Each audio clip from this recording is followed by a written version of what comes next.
Ay atin pong pinag-aralan yung sapagkat ito po ang isa sa napakalaking question ng maraming mga churches sa ngayon.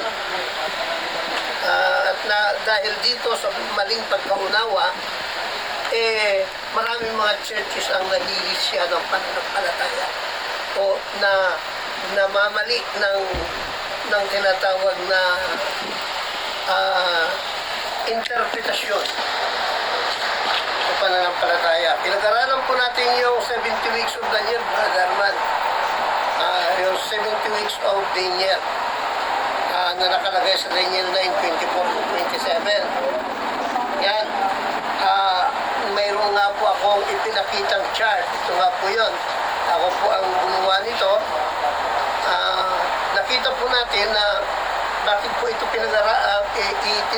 tinuturo sapagkat isa po sa malaking pagkakaiba natin sa mga majority ng mga Kristiyano ay ang paniniwala natin ng Israel po totoo na sa lumang tipan ay piniling bayan ng Diyos at siya po ang katipan ng Diyos sa lumang tipan. Subalit alam naman natin ang istorya o kasaysayan ng bansang Israel, ang yung pagiging matigas ang kanilang mga ulo. Ang sabi nga ng Diyos ay stiff-necked people. Kaya paulit-ulit po silang tumatalikod sa Panginoon. Paulit-ulit sila rin na pinapasakop sa ibang mga bansa. At pag sila po ay muling nagbalik loob sa Panginoon, ay tsaka sila pinalalaya ng Panginoon. So ganun po ang mga pangyayari, mga kapatid. Hanggang sa ang dumating po ang lahat po ng lahat po kasi ng pagtitiis o pagpapatawad ay hindi laging pagpapatawad. Kumbaga sa kuwan, mayroon pong hangganan ng pag nasabi nga ni noong pelikula ni PGI, pag napuno na raw ang sarong, hello? Halusin na. Kinakalos na. So yun po, dumating po ang pagkakataon ng Israel ay muling tumalikod sa Diyos. At ang isa po sa napakalaking pagtalikod nila ay yung pong kinalimutan na nila na paging banalin ang araw ng Sabat. Kasi ang Israel noon, pagdating ng araw ng Sabat, ang Jerusalem po ay napapalibutan niya ng pader na makapal. At walang makakapasok. Mayroon po mga pintuan na yung gate na kung saan pagdating po ng araw ng Sabat, isinasara po yun. At hindi na makapasok yung mga manggagaling sa labas na magdadala ng kalakal sa loob. Ganon din yung lalabas doon sa loob ng Jerusalem palabas ay isinasara po ang mga gate. Pero ang nangyari, dumating po ang panahon, nakalimot na po ang bansang Israel, kahit araw na Sabat, bukas na po ang mga gate. Labas-masok na po ang mga kalakal, mga negosyo. Kaya dahil doon, nagalit po ang Diyos sa kanila at sila po ay pinalusob sa Babylonia at dinalang bihag sa loob ng 70 taon. Ayon sa hula ni... Pinalusob ng Panginoon. Oo. Kala ko sila yung lumusob. Hindi sila lumusob. Sila po ang sinakop ng Babylonia at sila po ay nung matalo sila, iginapos ang mga kalalakihan, kababaihan, dinalang bihag sa Babylonia. Napakalayon yung kanilang nilakbay hanggang sa sila makarating sa Babylonia. Yun po ang kaugalian kasi ng Babylonia. Yung mga nasasakop nilang lupain, kinukuha yung mga tao, dinadala nila doon sa mismong Babylon. Purihin ng Panginoon. Yung nga po, 70 years silang nanatili sa bago mangyari yon, inulaan ni Propeta Jeremias. 70 taon na sila'y mananatili sa Babylonia. Nung malapit na po yung 70 taon, sapagkat naunawaan ni Propeta Daniel ang hula na 70 taon na sila'y mananatili sa Babylonia, nung nalaman ni Propeta Daniel na malapit na matapos ang 70 taon, si Propeta Daniel po ay nag-ayuno at namagitan para sa kanyang bayang Israel. At ang anghel na si Gabriel ay muling inutusan ng Diyos upang ipaalam kay Daniel na sila'y bibigyan ng huling pagkakataon. Ang pagkakataon na kanilang panunumbalikin ang bayang Israel sa Diyos, lilinisin ang kasamaan, at ipapahihintunan nila ang pagsalangsang sa kautusan. At hanggang sa dumating ang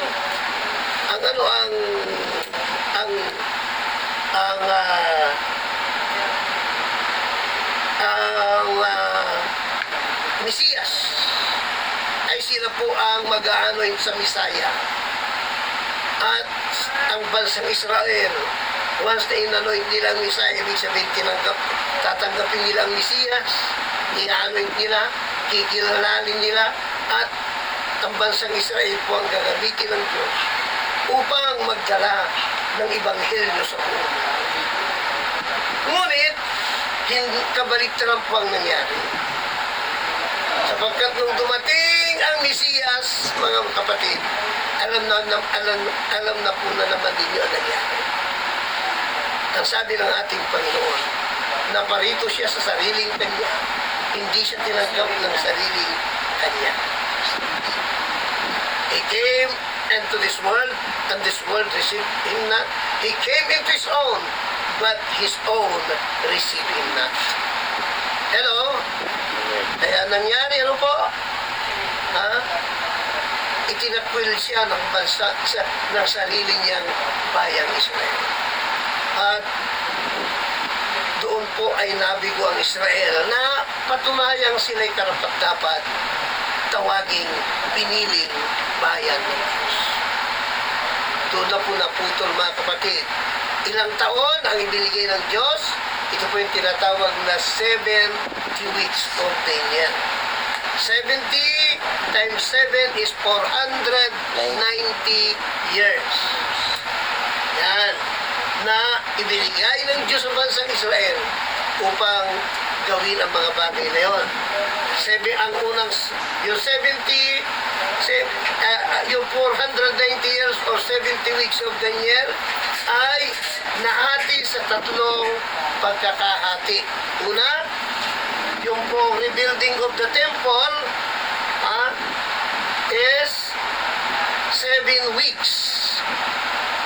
7 weeks. 7 times 7 is 49. Ibig sabihin, 49 years na nirebuild ang temple. Yung templo sa Jerusalem na winasak ng Babylonia. Nirebuild for 49 years. Pagkatapos ng 49 years, 62 weeks. 62 times 7 is 434 years. Na ang syudad ng Jerusalem naman ay i-rebuild yung mga dating pader, matatayo ulit, at na magkakaroon ulit ng mga streets, mga kalsada, at mga bakot ang Jerusalem. Even in a troubled times. Kaya ang Jerusalem po ay naitatag 434 years yung city of Jerusalem. 49 plus 434 years. Di lumalabas po na 433 years. Kulang pa. Kulang pa. Mayroon pang, at yung last week, 1 week. Sa Bisaya. 1 week, mga kapatid, or equivalent to 7 years. Dito na po dumating ang Mesiyas. Yan. Ngunit itong pangyayaring ito ay, mga kapatid, itinuro ng mga modernong mga ngayon ngayon na ito pong 7 years na ito ay hindi pa po nangyayari. Pinutol nila doon sa 433 years.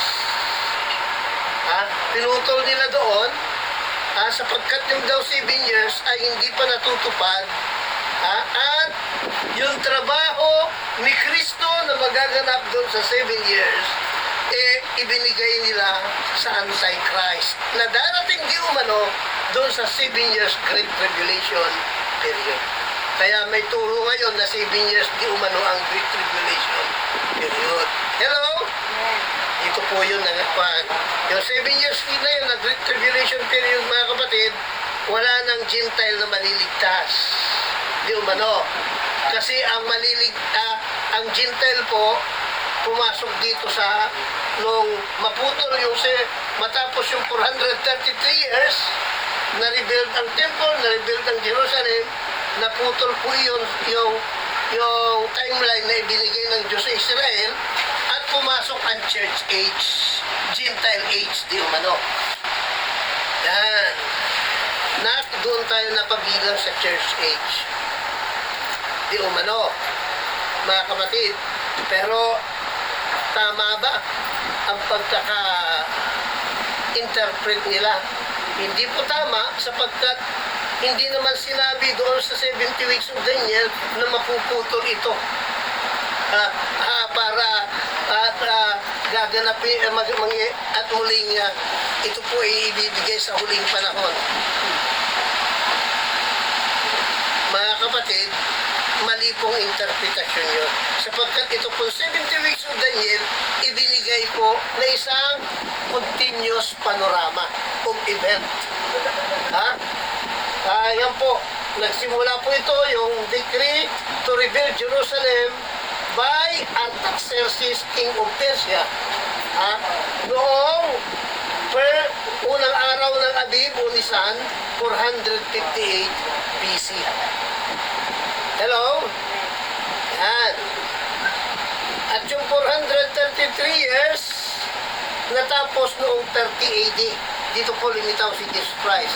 Meron pang 1 week na natitira, yung 7 years, ito po ang ministeryong ginampanan ni Kristo. Yan. In the midst of the week, siya po ay namatay. Ipinako siya sa cross bilang final sacrifice sa ating kasalanan. Kaya, tinapos niya ang pag-aalay ng mga hain at alay doon po nung siya mapako sa cross. Hindi po ang Antichrist ang gagawa niyan. Ginawa na ni Kristo nung siya mapako sa cross ay pinatigil niya ang hain at alay ng mga hayop. Bakit? Sapagkat wala nang halaga iyon. Bakit wala nang halaga? Naisakripisyo na ang kordero ng Diyos na nag-aalis ng kasalanan ng sanlibutan. Sa makatuwid ay ang ating Panginoong Kristo. Ibig mo sabihin, Pastor, wala nang pag-asa ang mga Israelita o mga Hudyo. Meron pa rin naman. Sa church age, mga kapatid, tayo po ngayon, Hudyo man o Hintil ay pantay-pantay sa harapan ng Diyos. Hudyo ka man, nanampalataya kay Kristo, sinunod mong ebanghelyo ng ating Panginoon Kristo, iligtas ka, di ba? Iisa po, wala nang pagtatangi ang Diyos. Amen? Ang sabi niya, wala nang Hudyo, wala nang Hintil. Purihin ang Panginoon. Sapagkat tayo lahat ay iisa kay Kristo Jesus. Yan. Ngayon, doon po sa 7 years, sinasabi, wala naman sa Bible ang binanggit na 7 years Great Tribulation period. Sa huling panahon, magkakaroon talaga ng Great Tribulation, pero hindi sinabing 7 years. Mana pa, ang sabi ng Biblia, pa-clean ang mga araw na yaon. Sapagkat kung hindi pa-clean, walang lamang makaliligtas. Hello? Nakita po ninyo mga kapatid, wala naman pong 7 years na binanggit. Walang specific time frame na binanggit ng Diyos kung gaano katagal ang Great Tribulation. Hello? Naintindihan po ninyo mga kapatid. Mahalaga ba? Maintindihan natin ito? Opo. Sapagkat ngayon po, isa pa pong kahalagahan na maunawaan natin ito, una po yung maling aral na di umano ay naputol ito. At ibinigay yung trabahong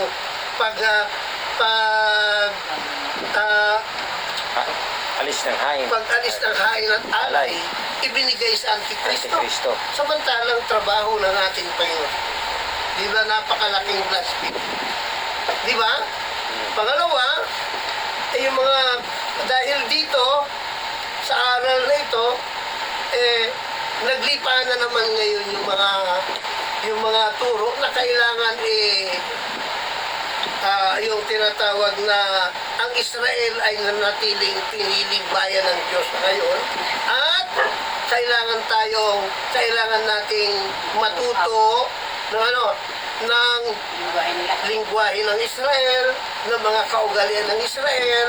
Ayan, yun po. Ngayon naglipa na po ang tinatawag nating Messianic Movement. Ayan. Purihin. Purihin ang Panginoon. Ito po, 49 years of rebuilding the temple. Sabi nga ng ating Panginoon, sabi nga ng mga Hudyo kay Kristo, nung sabihin ni Kristo, iba ninyo ang templong ito, itatayo ko sa 3 araw. Sabi ng mga Hudyo, 46 na taon. 46 years ito na yung templong ito. Tapos Malamang kulang lang ng 3 taon, parang 49 years. Oo nga, no? Oo nga. Di ba? Alam nila. Oo. So, yun po mga kapatid. No, so, yun po. Ayan, decree to rebuild the temple of Jerusalem by Artaxerxes. Ezra chapter 7, verse 7 to 26. Yan po yung decree na ibinigay. Lahat ng Hudyo na gusto yung bumalik sa Jerusalem. At muling itayo ang templo roon. Magbalikan na dahil kinausap ako ng inyong Diyos. Yan. Kaya nagmarcha sila ulit pabalik ng Jerusalem. Yung mga gustong bumalik, kasama na po doon sina Propeta Daniel, yun 3 Shadrach, Meshach at Abednego, magkakasama sila po. Inirebuild ang temple. Tapos 434 years rebuilding of the city of Jerusalem. Hello? Then yung 1 week po na natitira kay Jesus, yun po yung Jesus begin His ministry 30 AD. 30 years old siya. Yan. Then, 1 week. sa kalagitnaan ng isang linggo, 33 and a half years old siya, ipinako sa cross. Yung Antikristo. Yan. 1 week, 7 years ba yun? 7 years. Ano na? 1 week. Yan. 3 and a half. 3 and a half sa kalahigitnaan po ng isang linggo, doon niya tinapos ang hain at alay. Si Kristo yun. Yun. Yung isang 3 and a half years kanina yun sa mga apostol. Ipinagpatuloy ng mga apostol. Alam niyo, hindi sila nangaral sa ibang lahi. Purely. Sabi nila nga sabi nga ni Jesus Christ, ako'y sinugo para sa mga nawawalang tupa ni Israel. Hindi ako sinugo para sa mga ang mga tinapay hindi para sa aso kundi para sa mga anak. So, anyway, salamat sa Diyos. Makain sa mundo niya. At yun po ang nangyari mga kapatid. Nung actually, ipinagpatuloy po ng mga apostol ang pangaral sa mga Hudyo. Subalit dumating po ang panahon na tinapos ni Apostol Pablo. At yan po ang ating pag-aaralan ngayon. Paano po tinapos ni Apostol Pablo ang 3.5 years. pangangaral sa mga Hudyo. Kung titingnan po natin,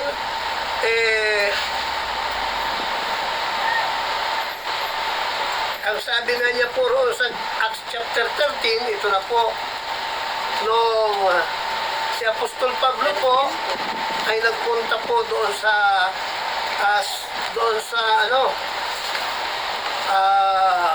basahin po natin, Gawa 13. Dito na po. Ang sabi ni Apostol Pablo ay ganito. May isa rin. Yan.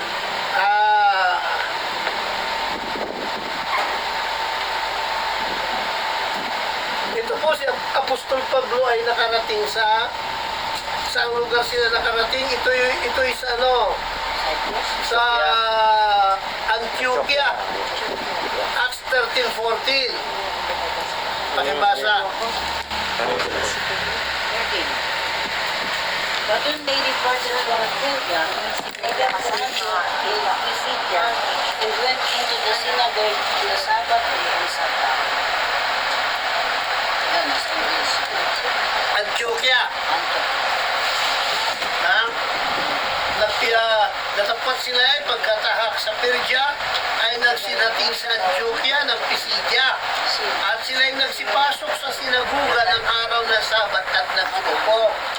Pagkatapos, nangaral po si Apostol Pablo roon. Yan. Mahaba po ang pangaral ni Apostol Pablo rito. At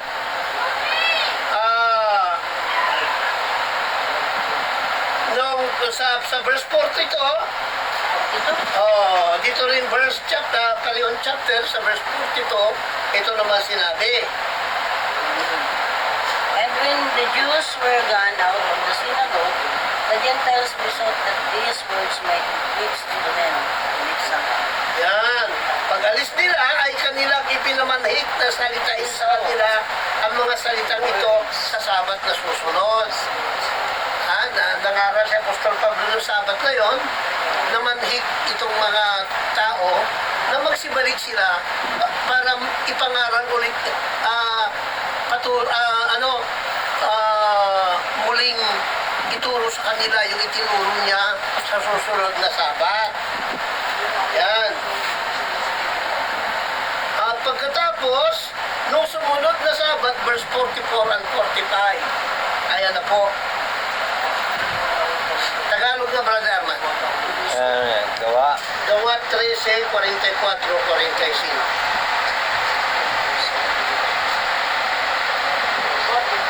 Gawa 13.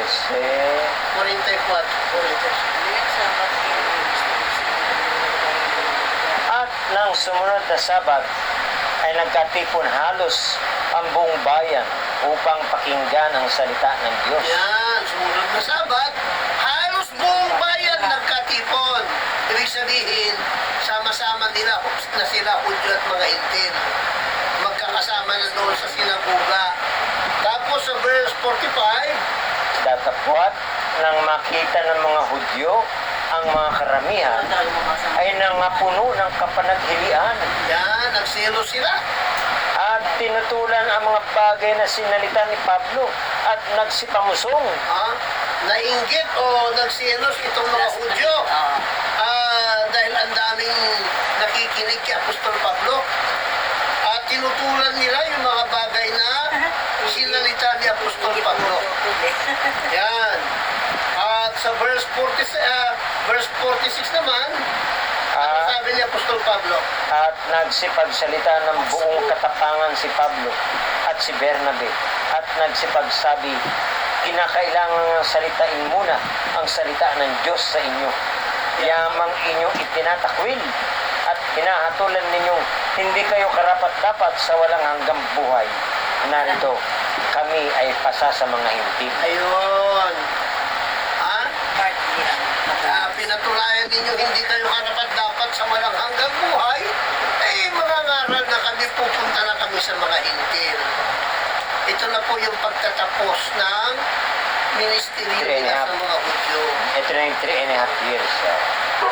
Pero hindi lang 3.5 years to dahil medyo natagalan. Kahit pa paano binigyan 6 months? Yeah. Hindi nga 3.5 years.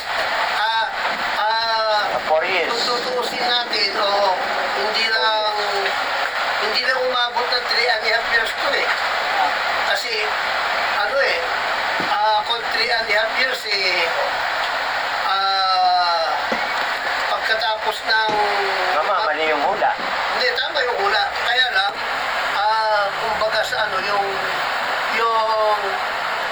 pinalawig pa ng konti ng Panginoon. Pagtataya nito, nasa mga 4 years. malapit ng halos 5 years. 5, 6, gano'n, na 7 years. Actually, tinawag si Apostol Pablo, nasa mga, nasa mga, nung tawagin si Apostol Pablo, siya ang pinakahuling apostol na tinawag ng Diyos eh. Sa Acts chapter 9, di ba, tinawag siya roon nung siya ay kumuha ng sulat sa Jerusalem, sa high priest sa Jerusalem, para hulihin yung pupunta siya doon sa Damasco para hulihin yung mga Kristiyano. Yun, sa Acts chapter 9, pagtataya natin, nasa mga, dito siya tinawag ng Panginoon eh. Almost 10 years na ito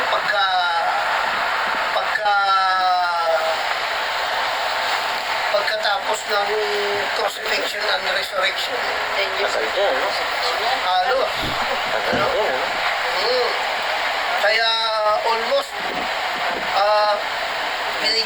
pinalawig pa ng Panginoon eh.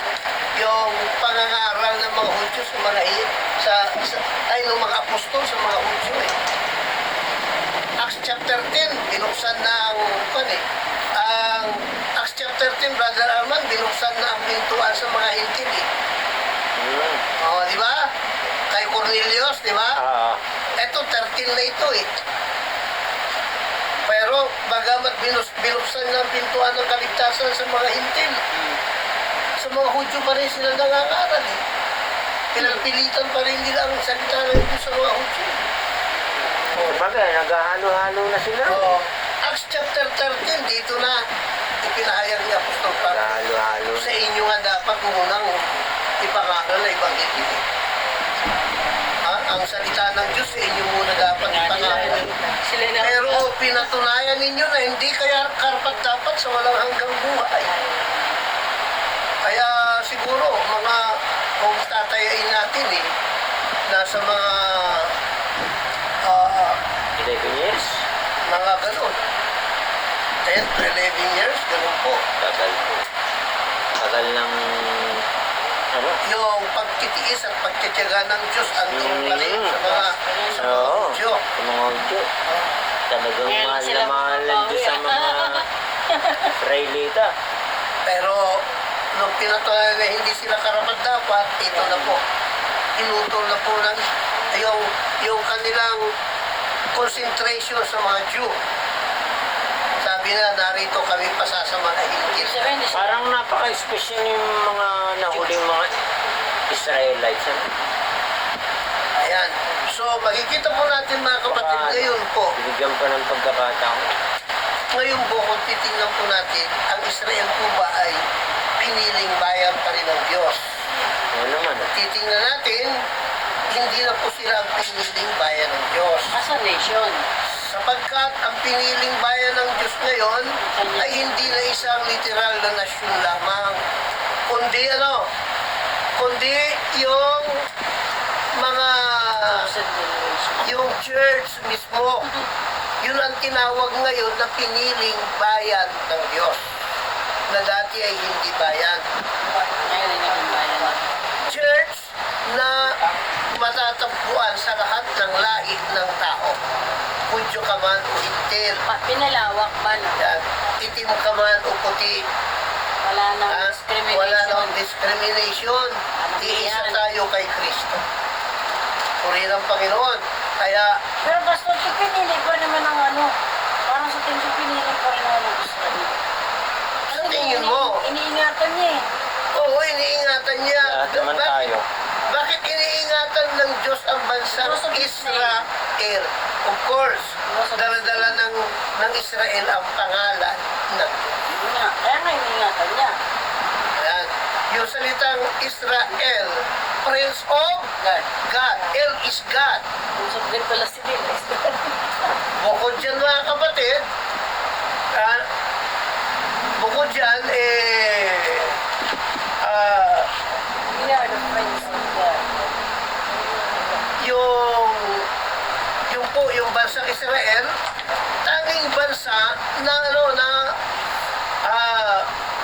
sa buong mundo will know, tanging bansa na ang pinaka holiday nila ay Sabat hanggang sa ngayon.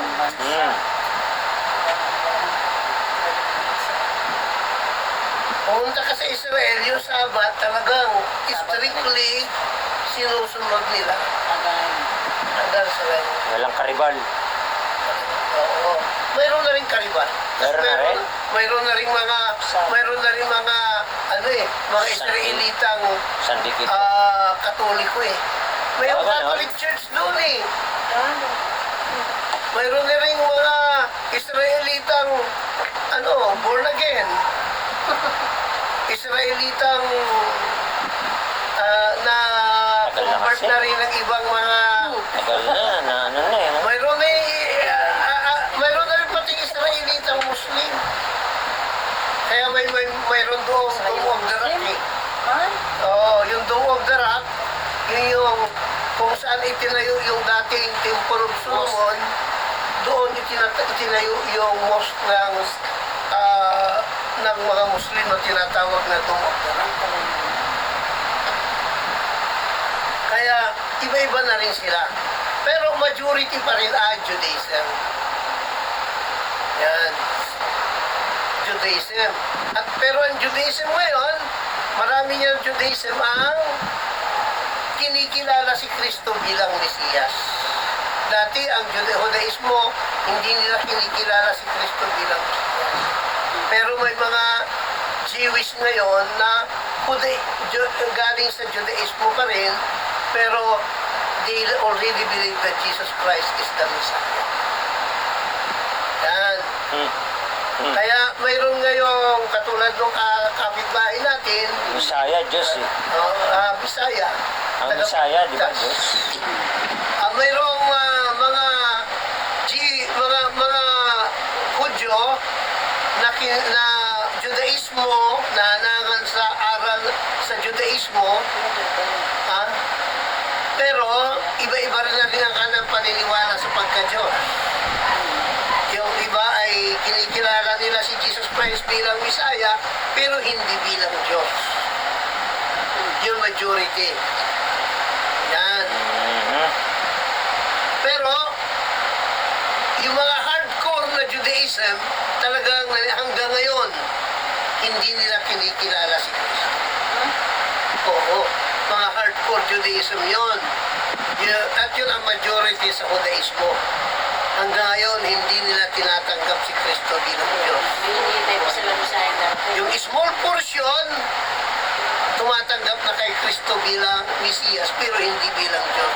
And another portion, yung mga tumanggap na sa mga born-again Christian, na tinatanggap si Kristo bilang Mesiyas at bilang Diyos. Yung kapitbahay natin, Saan tayo nun, bro? ano siya? Yun, umaga hanggang... Ang kanila, ang palibhasa, ang kanilang pinagmulan, yung kanilang sect ay galing sa Israel,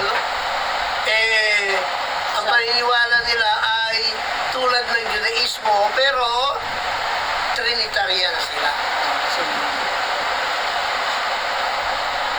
Naniniwala sila na si Jesus Christ ay Diyos Kayo doon. at Mesiyas.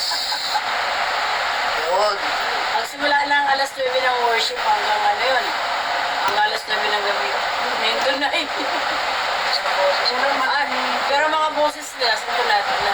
Sige pa rin ang Sa- Marami din ba silang supporting versus wala naman ako na rin ang mga ngaral nila. Babae. ang inyong Diyos ay darating sa atin. Okay. Marami silang kantahan na ang kinakanta nila yung maintindihan. So, makikita natin, nung si Pedro, mga kapatid, ay pinakaon ni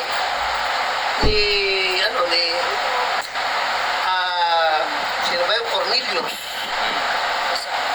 Di ba nakakita siya ng pangitain ng yung mga hayop nandun sa isang kumon at ang sabi ng Diyos ay magpatay ka at kumain.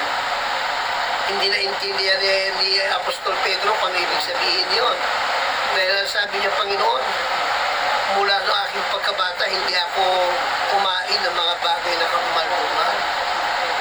Yan. Ngayon, may kumatok sa pintuan ng mga kasamahan yung mga utusan ni mga Tauhan ni Cornelio. tauhan ni Cornelio.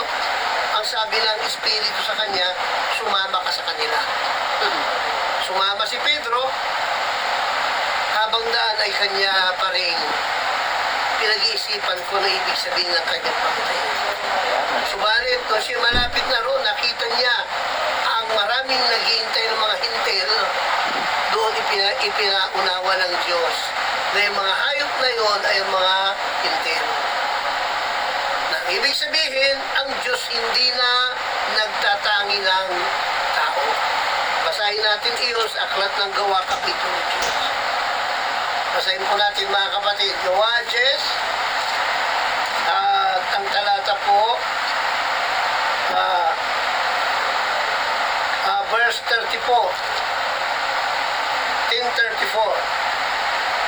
At binuka ni Pedro ang kanyang bibig at sinabi, tunay ngang natatalastas ko na hindi nagtatangi ang Diyos ng mga tao, Verse 35. kundi sa bawat bansa siya na may takot sa kanya at gumagawa ng katuwiran ay kalugod-lugod sa kanya. Yun. Unang kalugod. Naunawaan na ni Apostol Pedro, ibig sabihin nung pangitay niya na ang Diyos hindi na nagtatangi ng tao. Yung mga hintil ngayon na dati itinuturing nila maruruming hayop, na kanilang pinandidirian at hindi sila nakikisama, mga kapatid, naunawaan po ni Apostol Pedro, nilinis na ng Diyos. Hello? Amen. Yan. Kaya sabi ng Apostol Pedro, binukan niya ang kanyang bibig. Ngayon naunawaan ko na ang Diyos hindi na nagtatangi ng tao, kundi sa bawat bansa, siya na may takot sa kanya at gumagawa ng katwiran ay kalugod-lugod sa kanya. Gumagawa ng katuwiran. Katwiran. Katulad ni Cornelio. Bautismo, number 1 na katuwiran. Tulad ni Cornelio, matuwid na tao. Ha? Bagamat Ang may lahat takot na sa siguro Diyos. na. Katwiran. May takot sa Diyos. Mapagbigay ng abuloy sa mga tao. Matulungin. Kulang na lang na maunawaan niya yung Ibanghilyo ng kaligtasan. Kaya, pinasundo si Pedro. Ang bait Para ni ano? Cornelio. Ha? Oo nga. Yan ang dalawa asawa nun eh. Pero nasasabi ko. Dalawa asawa ni Cornelio. Uso naman noong araw, brother. Okay. Kahit sa mga Hudyo, uso naman Kahit yun. may uso rin. Yun. Kaya Hindi naman nabago. may mga Kristiyano noon may mga Hudyo noon na naging Kristiyano. Ha? Lahat na ng ugali ng May mga asawa sila, hindi lang isa. Kaya anong nangyari, mga kapatid, hindi naman pwedeng, iwalay yung iba. Isa na lang yung maging asawa. Dahil, hindi pwede. Kung saan sila dinatnan ng salita ng Diyos, manatili sila sa ganun. Dinatnan siyang 3 asawa niya, manatili siyang 3 asawa. Hindi pwedeng, Sayang. pamilya niya yun eh. Brother, parang sama ng Dapat pala dumalawa ako. sama ng isip mo. Ibig sabihin, hindi ka pa Christian, pwede ka pang dumalawa. Kung Christian ka hindi na. Bawal ka na, no entry. Although, pero nung mga susunod na henerasyon ng mga Kristiyano, bawal na. Isa na lang talaga. Kristiyano na Huwag ka na pa, problema nga pa, ano. Ngayon, ang tanging Kahit bawal lang. kinuha ng Diyos, Brother Arman, na kailangan ni isa mga asawa, yung mga maglilingkod sa Diyos, yung mga tansin. Katulad na sinabi rito, sa aklat po ng Tito. Nang sabi ganito,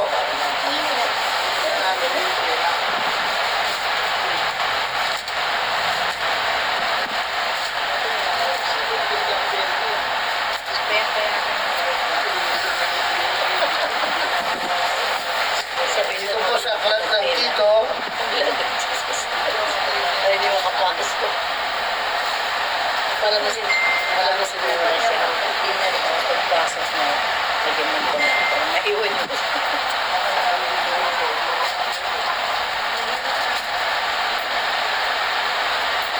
The blood of Jesus.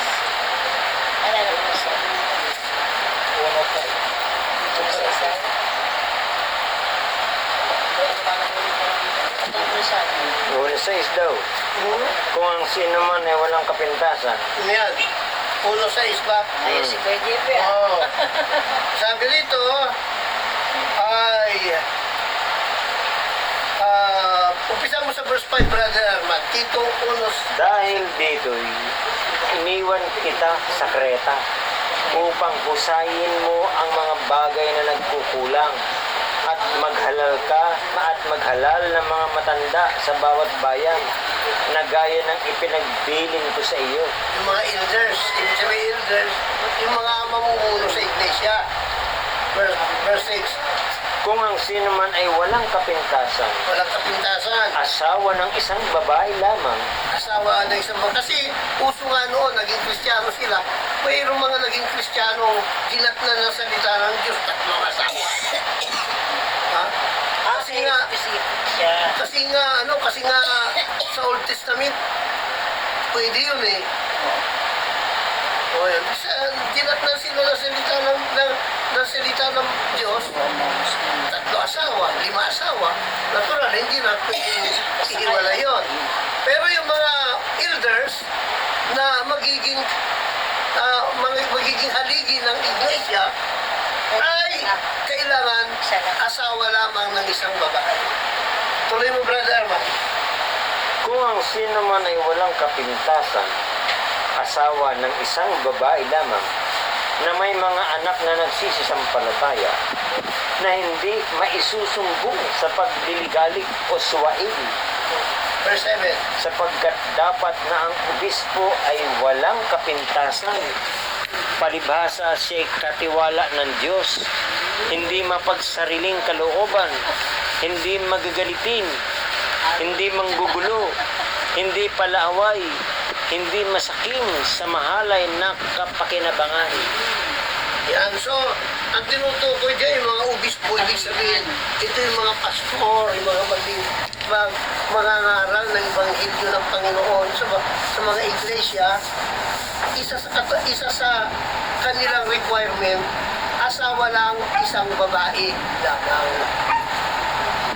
Hindi pwedeng 2 babae. Asawa. So yun ang ibinili ni Apostol Pablo nang gawin mong elder o obispo sa iglesia ay asawa ng isang babae. Marami nga ng babae, hati-hati siya.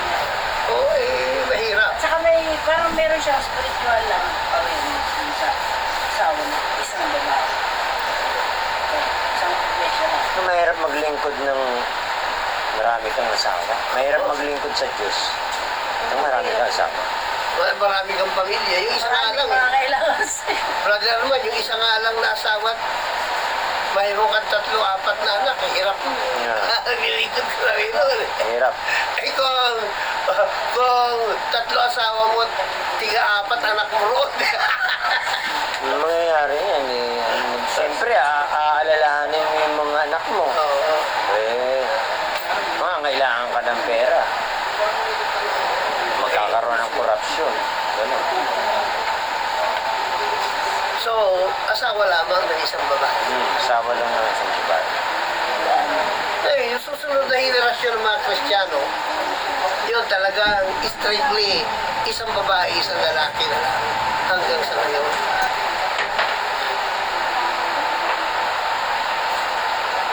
So, yun po ang naging kasaysayan ng church, mga kapatid.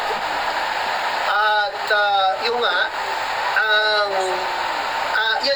ang church po, yun ang tinatawag na na piniling bayan ng Diyos. Nakalagay po yan sa 1 Peter 2:9, di ba? Pakibasa natin, Brother Ramon. 1 Peter 1 Peter 2:9 hanggang 10. The chosen nation. We are a chosen generation.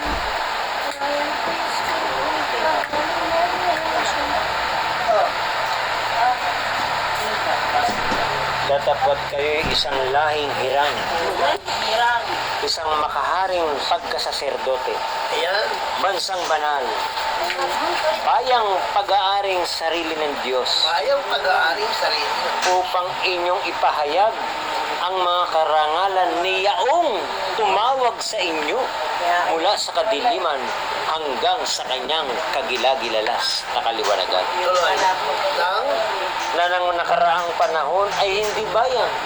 Datapot ngayon bayan ng Diyos na hindi nagsipagkamit ng awa. Datapot ngayon nagsipagkamit ng awa.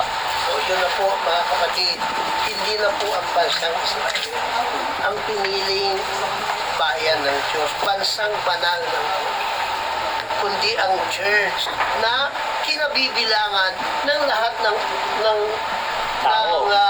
tao sa mundo na nagtiwala, sumunod sa Ebanghelyo ng ating Panginoong Heso Kristo. Yun na po yung piniling bayan. Hindi na lamang po ang bansang Israel. Bagamat ang bansang Israel, mga kapatid, tapos na yung panahon ng naibinigay sa kanilang Diyos ng pagiging piniling bayan ng Diyos. At nakakalungkot sapagkat hindi nila napatunayan na sila'y karapat-dapat. Subalit, mga kapatid, katulad ng ating sinasabi, ang Diyos, ang bansang Israel, ay iniingatan pa rin ang Diyos. Sapagkat dala-dala ng bansang Israel ang pangalan ng Diyos. Ang sabi nga rito, sa aklat po na Ezekiel 38 ay ganito. Ezekiel 38. Sa lumang tipan po. Kahit ang Diyos, ang Israeli, nung panahong iyon ay stiff-necked people, bayang napakatigas ang ulo. Pero anong sabi ng Diyos?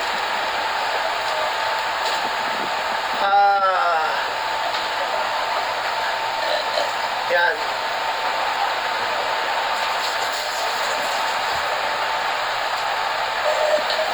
Our chosen generation.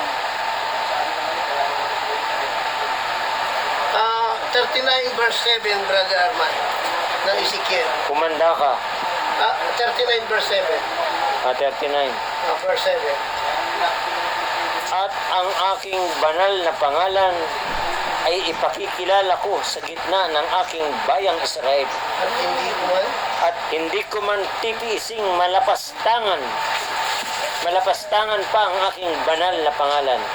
At malalaman ng mga bansa na ako ang Panginoon, ang banal sa Israel. Hindi niya titiising malapastangan ang kanyang pangalan Bakit sinabi ito ng Diyos? Kasi ang bansang Israel nga po ay sa paulit-ulit na pagsakop ng ibang bansa, nalalapastangan ang pangalan ng Diyos pagka sinasabi ng mga bansa, nasaan ang inyong Diyos? Di ba? Talo kayo. Oo. Kinakantsawan sila, nasaan ang inyong Tinalo namin kayo. Nasaan ang Diyos nyo ngayon? Kaya naman mo yun, minsan meron. Wala. Kaya ito po, hindi niya papayagang Tinukot siya. malapastangan ang kanyang pangalan. Kaya pala sinabi ng Panginoon. Luke 39 verse Oo nga 7. naman. Alam ka naman laging ipagtagumpay ang Israel ng Diyos. Hindi naman pwede yung gano'n. Kasi mawawalan sila ng aral. So, iniingatan hanggang ngayon, nasa likuran pa rin ng bansang Israel ang Diyos. Kumbaga sa kanya, hindi sila pinatatalo. Bakit? Lalapastanganin ng mga Muslim nations. Yung mga alam natin, puro Muslim yung nakapalibot sa kanila. Ang kanilang Diyos ay si Allah. Pagka natalo nilang bansang Israel, lalong mag-ano yung mga yan. Allah Akbar! Allah is Wala great! yung, sasabihin naman ng Israel, wala yung ala nyo. Wala. Aba, magagalit ang mga Muslim nun. Gano'n naman talaga eh. So, ngayon, hindi, kaya iniingatan ng Panginoong Diyos ang Israel dahil ayaw niya malapastangan ang kanyang pangalan. Hindi dahil ang Israel ay bayan pa rin ng Diyos, kundi iniingatan niya yung kanyang pangalan. At sa huling panahon, Yan. yan, Yan. ang Israel ay hindi na sa pamamagitan ng kautusan kundi ng gawa, kundi ng biyaya. Muling yung mga naiwang, yung mga nalabi ng Israel ay maliligtas. Kailan yon? Pagdating ng Panginoong Jesucristo. Nakalagay po yan sa Roma.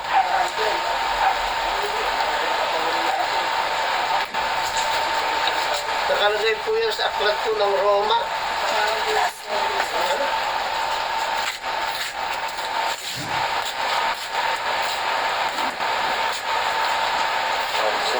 Roma, dito,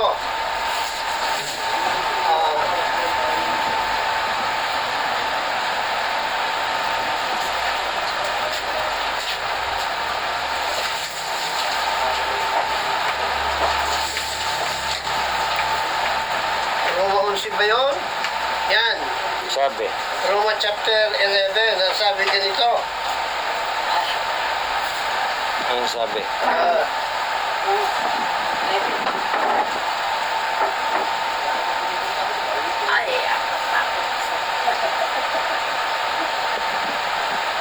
Dito sa verse 21 po, mga brother Arman. Romans 11:21 po ba? Sapagkat kung hindi nga pinatawad ng Diyos ang mga talagang sanga, Ayan. ikaw man ay hindi patatawarin. Masdan mo nga ang kabutihan at ang kabagsikan ng Diyos. Ang kabagsikan ay sa nangahulog, datapwat ang kabutihan ng Diyos ay sa iyo, kung mamamalagi ka sa kanyang kabutihan. Sa ibang paraan ay ikaw man ay puputulin. At sila naman, At sila naman, kung hindi mga sisilagi sa di pananampalataya, ay mga kakasanib sapagkat makapangyarihan ng Diyos upang sila'y isanib na muli. 24. Sapagkat kung ikaw ay pinutol doon sa talagang ulibong ligaw at laban sa kaugalian, ay isinanib ka sa mabuting punong ulibo. Gano pa nga ang mga ito na mga talagang sanga, na mga kakasanib sa kanilang sariling punong ulibo. Oo. Tuloy. Sapagkat hindi ko ibig, mga kapatid, na di ninyo maalaman ang hiwagang ito. Baka kayo'y mga marunong sa inyong sariling mga haka na ang katigasan ng isang bahagi ay nangyari sa Israel hanggang sa pumasok ang kapunuan ng mga hintil. At At sa ganito ay ang buong Israel ay maliligtas. Gaya ng nasusulat, magbubuhat sa Sion ang tagapagligtas. Siya maghihiwalay sa Hakob ng kalikuan. At ito ang aking tipan sa kanila pagkaalisin ko ang kanilang mga kasalanan. Verse 28. Tungkol sa Ebanghelyo ay mga kaaway sila dahil sa inyo. Datapwat tungkol sa pagkahirang ay mga pinakaiibig sila dahil sa mga magulang. Yan. So, makikita natin na yan po ang sinabi ng Diyos. Mayroon pa rin pag-asa ang bansang Israel. Sapagkat ito na po yung mga ang nalabi po ay maliligtas. Wala. Pusa ay So yun po, yun ang talagang Ako niya, akala ko nga na kinagat ako. ano, Gulat lang. so yun po mga kapatid, nabasa na po natin ng bansang Israel po yung mga nalabi maliligtas sa huling araw.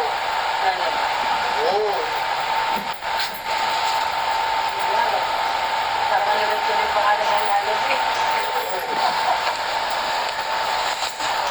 Parang pangalan ng lalaki.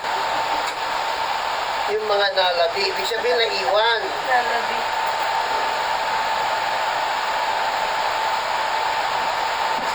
Akala ko namatay.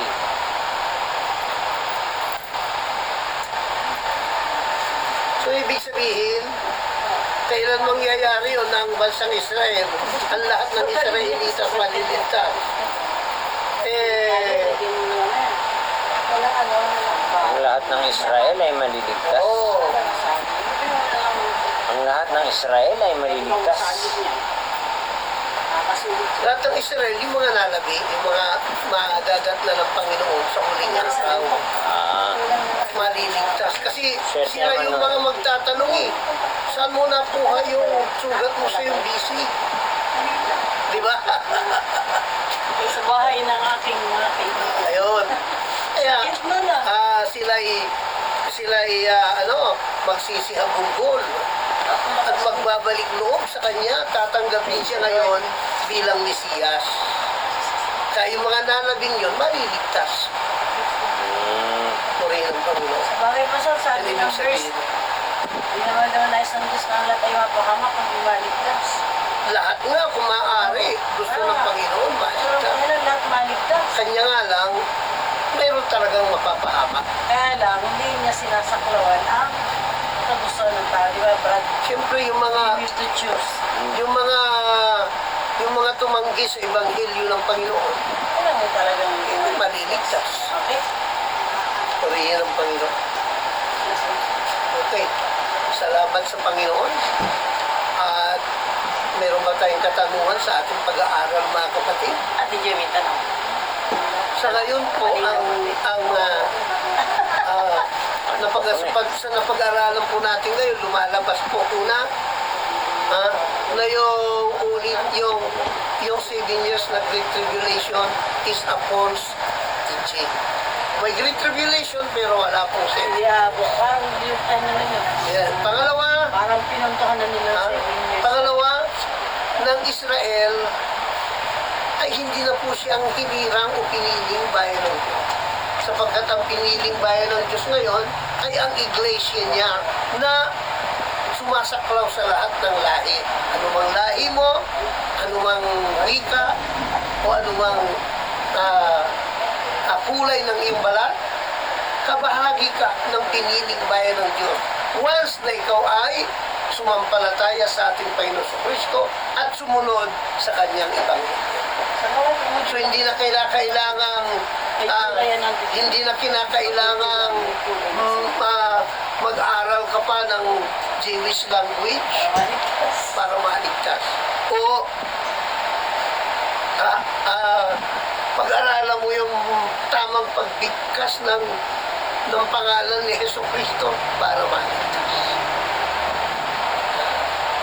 Purihin ang Panginoon. Ang mahalaga po, walang ibang pangalang ibinigay sa silong ng langit na sukat ikaligtas, kundi ang pangalan lamang nino ng ating Jesus Panginoon Christ. Kristo, ng ating Jesus Christ o ng ating Yeshua HaMashiach. Ano mang tawag natin kung saang wika tayo naroon. Sa Tagalog, Jesus. Jesu Cristo. Hindi na kinakailangang Yahweh. kasi sa mismong ang mismong mga nagtuturo ng sacred name, hindi rin sila magkaisa kung ano ba talaga ang Yes. pagbigkas sa pangalan ng Hesus Kristo doon sa kanila. Yeshua ba? O Yahushua? O Yeshua? O Yahuol? Yung nga, Yahweh. Iba Yan. Yahweh. So, iba-iba ang kanilang, hindi rin sila nagkakaisa. Kung si Dominic na Israelita, Yahweh. So, sige lang nga, hindi magkaisa eh. Basta mahalaga, ang tinatawag natin, yung isang namatay sa loob, sabi ni Brother Arman, ng 3 araw at 3 gabi, nabuhay na muli. Hindi ka magkakamali dyan. Sure. Sure bull yan. Walang iba kundi Walang iba si yan. Yesu Cristo o Yeshua o kay Jesus Christ. Iisa po yun. Yung namatay, inilibing at ay Jesus ng araw at ikat ng So, purihin ang Panginoon. Yun lang po ang ating tinatawa. At wala na iba. At naiintindihan ng Panginoon. Kahit saang wika natin siya tawagin. tawagin. Dito nga sa atin, yung Diyos nga lang yung Panginoon nga lang iba-iba eh. Sa Ilocano ay Apo. Yung Panginoon, Apo. Yung Apo po, ibig sabihin Panginoon. Sa Bicol, Kagurangnan. Sa Bisaya, Ginoo. Sa Bisaya, Ginoo. Pangasinan, katawan. Sa Pangasinan, katawan. Naging katawan. Katawan kong Diyos, Panginoon kong Diyos. May babae sa harapan, magkasarang katawan. Sabi nga nung daw yung doon sa